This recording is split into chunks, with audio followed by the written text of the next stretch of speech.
Bismillahirrahmanirrahim. Bismillahirrahmanirrahim. Assalamualaikum warahmatullahi wabarakatuh. Alhamdulillah wassalatu wassalamu ala Rasulillah wa ala alihi wa sahbihi wa mawalah wa la haula wa la quwata illa billahi wa ba'du. Qala Allahu azza wa jalla ya ayyuhalladzina amanu taqullaha haqqa tuqatih wa la tamutunna illa wa antum muslimun amma ba'du. Ma'asyiral muslimin yang dimuliakan Allah Subhanahu wa taala, pembahasan di pagi hari ini kita akan membahas kemana tempat kembali bayi-bayi orang kafir ataupun musyrik ketika mereka diwafatkan. Apakah bayi-bayi orang-orang kafir dan musyrik ini Allah masukkan ke surga atau mengikuti nasib ayahnya dimasukkan ke neraka? Inilah yang kita akan bahas, di mana nasib anak-anak bayi itu di akhirat. Ma'asyiral muslimin yang dimuliakan Allah Subhanahu wa taala, ketika Nabi sallallahu alaihi wasallam dimi'rajkan Allah Subhanahu wa taala, dari hadis Samurah radhiyallahu an, kita tahu bahwa Nabi sallallahu alaihi wasallam berjumpa dengan banyak para nabi. Nabi sallallahu alaihi wasallam berjumpa dengan Adam. Kemudian Nabi sallallahu alaihi wasallam berjumpa dengan Nabi Allah Yahya dan juga Isa. Kemudian Nabi berjumpa dengan Nabi Allah Idris. Kemudian berjumpa dengan Harun, dengan Musa. Kemudian juga berjumpa dengan Nabi Ibrahim alaihi salatu wassalam. Lah ketika berjumpa dengan Nabi Allah Ibrahim, dan dia nabi yang paling mirip dengan Nabi sallallahu alaihi wasallam, maka Nabi sallallahu alaihi wasallam dijelaskan dalam hadis Samurah, ra'a ma'a Ibrahim alaihi salam auladal muslimin wa auladal musyrikin. Ya, Nabi sallallahu alaihi wasallam melihat bersama Ibrahim itu di sekelilingnya ada anak-anak kecil dari anak-anak orang-orang Islam yang mati sebelum balik dan anak-anak orang-orang musyrik yang mati sebelum balik. Dari sini terjadi sebuah khilaf para ulama, kemana anak-anak orang-orang musyrik dan juga orang-orang kafir ketika mati sebelum balik, apakah kelak di akhirat dimasukkan ke surga ataukah mengikuti nasib ayahnya? Karena ada hadis Nabi sallallahu alaihi wasallam yang mengatakan kullu maulud yuladu 'alal fitrah fa abawahu yuhawidanihi aw yunassiranihi aw yumajjisani. Bayi yang terlahir itu terlahir fitrah.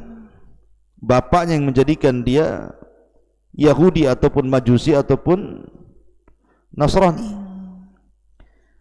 Ma'asyiral muslimin yang dimuliakan Allah Azza wa Jalla, pendapat yang pertama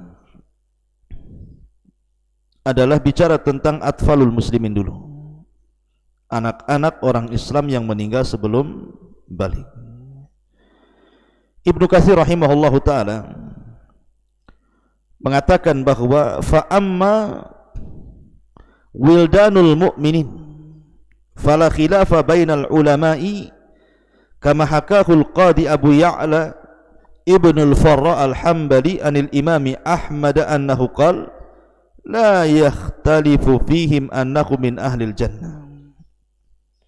Kata Ibnu Katsir mengatakan, adapun anak-anak orang-orang yang beriman tidak ada khilaf di antara ulama, sebagaimana dinukilkan Abu Ya'la qadi Ibn al-Farra al-Hambali dari Imam Ahmad, di mana Imam Ahmad mengatakan tidak ada perselisihan di antara ahli ilmi, maksudnya para ulama, bahwa anak-anak ini masuk surga. La ikhtilafa fihim, dalam riwayat tidak ada ikhtilaf kata Imam Ahmad tentang kedudukan mereka.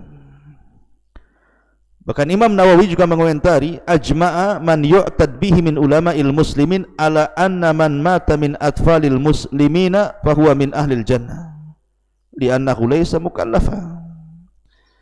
Sepakat dari ulama yang diperhitungkan dari ulama-ulama kaum muslimin tentang pendapat bahwa siapapun yang meninggal dari anak-anak kaum muslimin maka dia termasuk ahlil jannah, karena memang belum mukallaf, belum dibebani syariat. Itu disebutkan dalam Syarah Muslim.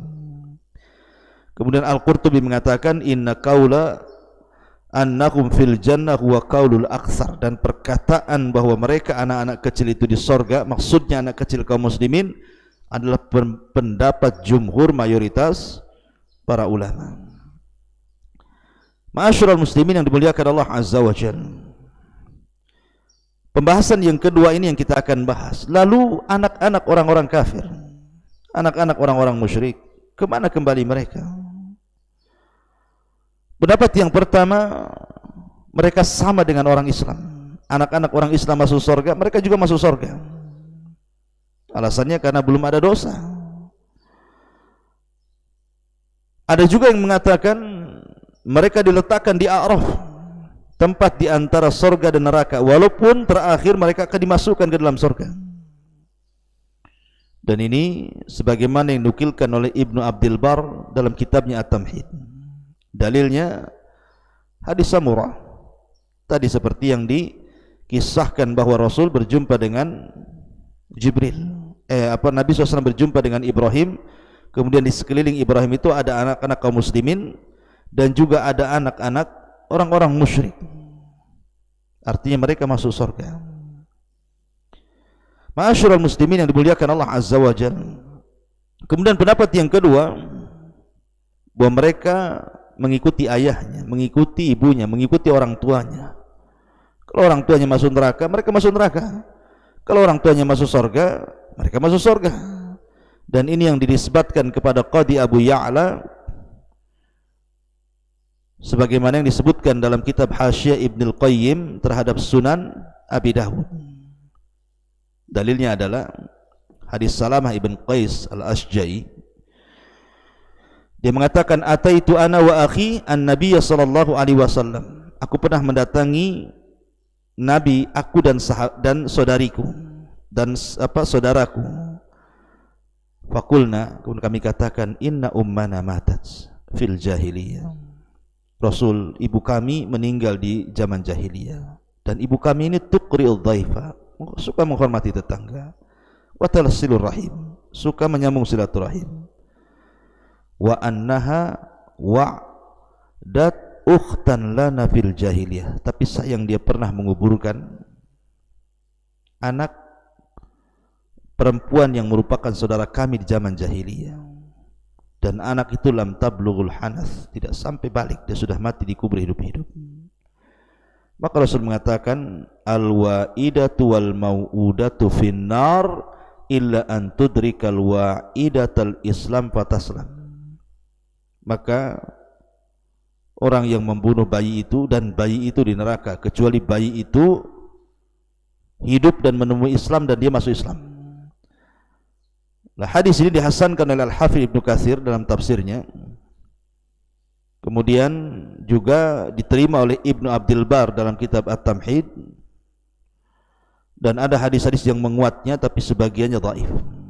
Artinya dari sini berpendapat mereka tetap masuk neraka. Kemudian yang ketiga, tawakuf. Tidak mengatakan mereka di surga, tidak pula mengatakan di neraka. Dan ini pendapat Hamad ibn Zaid, Hamad ibn Salamah, Ibnul Mubarak, Ishaq ibn Rahawi.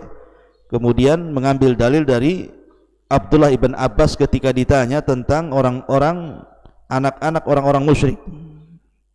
Maka mereka, Abdullah bin Abbas mengatakan, Allahu a'lam bima kanu amilin. Allah yang tahu terhadap apa yang mereka lakukan. Ma'asyiral muslimin yang dimuliakan Allah Azza wa Jalla. Ada juga yang nomor 4 berpendapat bahwa mereka adalah menjadi khadamu ahlil jannah. Mereka masuk surga tapi menjadi pembantu penduduk surga. Tapi Syekhul Islam mengatakan, la asla li hadzal qaul, tidak ada dalilnya perkataan ini, kata Syekhul Islam Ibnu Taimiyah sebagaimana dijelaskan dalam Majmu'ul Fatawa. Kemudian yang nomor 5, dan ini pendapat yang mungkin cukup kuat gitu ya, yang terakhir, annahum yumtahanuna fil akhirah, mereka akan diberikan ujian di akhirat. Waman ata Allah dakhalal jannah waman asa dakhalan nar. Anak-anak ini akan dihadapkan di hadapan Allah, diberikan ujian. Kalau dia mentaati Allah ketika menerima ujian Allah, maka dia masuk surga. Tapi ketika dia bermaksiat, ketika menerima ujian Allah, maka dia layak masuk surga. Dan ini salah satu pendapat Abul Hasan Al-Asy'ari dan juga perkataan Imam Baihaqi dan sebagian kelompok dari kalangan muhaqqiqin dan Ibnu Taimiyah salah satunya cenderung dengan pendapat ini. Bahkan Syekh bin Baz rahimahullahu taala ketika ditanya soal ini, maka Al-Allamah Ibnu Baz mengatakan, idza mata ghairul mukallaf bainal walidaini kafiraini fa hukmuhuma fi ahkamid dunya. Di sini ada dua hukum kata Syekh bin Baz, hukum dunia dan hukum akhirat. Kalau dia mati sebelum dia balik dan dia hidup di antara kedua orang tuanya yang kafir, maka hukumnya sama dengan orang tuanya. Artinya tidak dimandikan, tidak disolatkan, tidak dikuburkan di kuburan kaum muslimin. Adapun di akhirat, kata Syekh bin Baz, wa qad sahha an Rasulillah sallallahu alaihi wasallam annahu lamma su'ila an auladil musyrikin, dan sungguh telah sahih dari Nabi sallallahu alaihi wasallam ketika ditanya tentang anak-anak orang musyrik, maka Rasul mengatakan, Allahu a'lam bima kanu amilin. Allah yang lebih tahu tentang perbuatan mereka. Wa qad dhahaba ba'du ahli ilmi ila anna ilma Allah subhanahu wa ta'ala fihim yadhhar yaumal qiyamah. Dan sebagian ahli ilmi berpendapat bahwa pengetahuan Allah terhadap mereka apabila mereka sudah besar akan jahat atau akan taat itu tersingkap pada hari kiamat. Wa annahum yumtahanuna kama yumtahanu ahlul fatrah, dan mereka akan diuji sebagaimana ahlul fatrah, kelompok yang hidup di antara zaman Nabi, artinya Nabi yang dulu sudah enggak ada, Nabi yang akan datang belum muncul, maka disebut ahlul fatrah. Maka mereka akan diuji. Kalau mereka lulus dengan mentaati Allah, mereka masuk surga. Kalau mereka tidak lulus dan bermaksiat kepada Allah, maka mereka masuk neraka. Maka dari sini pendapat yang kuat mereka akan diuji. Wallahu a'lam bishawab. Assalamualaikum warahmatullahi wabarakatuh.